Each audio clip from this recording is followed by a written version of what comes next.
બનાસકાંઠા જિલ્લાના અતિ પછાત અને અંતરિયાળ વિસ્તાર ધરાવતા અમીરગઢ તાલુકાના સુરેલા ગ્રુપ ગ્રામ પંચાયતના તલાટીની મનમાની છેલ્લા ઘણા સમયથી નાગરિકોને હેરાન કરી રહી છે। જેવા ગંભીર આક્ષેપો સાથે ગ્રામજનો પાલનપુર જિલ્લા પંચાયત ખાતે બુધવારે દોડી આવ્યા હતા અને સુરેલા ગ્રુપ ગ્રામ પંચાયતમાં તલાટીથી કંટાળી ગામ લોકો મોટી સંખ્યામાં જિલ્લા વિકાસ અધિકારીને લેખિતમાં રજૂઆત કરી હતી। તેઓની અરજીમાં સ્પષ્ટ જણાવ્યું હતું કે તેઓના તલાટી હાજર રહેતા નથી અને ફોન પણ નથી ઉપાડતા અને જણાવે છે કે હું ટીડીઓ અને ડીડીઓના ફોન નથી ઉપાડતો તો તમે શું છો, માટે આવા તલાટીની તાત્કાલિક બદલી થાય અને અન્ય તલાટી મૂકવા વિનંતી કરી હતી।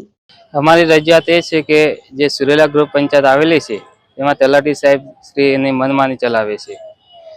જે 2 દિવસ અગાઉ જે જંગલ વન અધિકાર 2006 મુજબ જે ગ્રામસભા ભરવામાં આવી હતી તેમને 10 થી 15 લોકો સાથે બેસીને અંગત લોકો સાથે ગ્રામસભા ભરવામાં આવી ને જ્યારે અરજદારો તલાટી સાહેબને ફોન કરે તો ફોન પણ ઉપાડતા નથી અને જ્યારે સાહેબ રૂબરૂ ભેગા થાય અમે પૂછે સાહેબ ફોન કેમ ઉપાડતા નથી તો એ સાહેબ દ્વારા કહેવામાં આવે છે કે હું ટીડીઓ અને ડીડીઓનો ફોન પણ ઉપાડતો નથી, ફોન કોનો ઉપાડવો એ મારી મરજી છે એમ કહે છે અને લોકો જોડે પૈસાની ઉઘરાણી પણ કરે છે। જે દાખલો હોય તે 100-200 રૂપિયાનો ઉઘરાણી પણ કરે છે અને તલાટી અરજદારો સાથે ગેરવર્તણૂક વર્તન પણ કરે છે।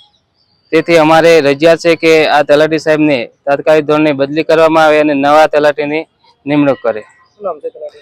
તલાટીનો પીબી મોદી। આજે અમારી રજૂઆત છે કે સાહેબશ્રીને તલાટીની બદલી કરવામાં આવે। સીડીસી ન્યૂઝ સાથે પ્રકાશ મીણા, બનાસકાંઠા।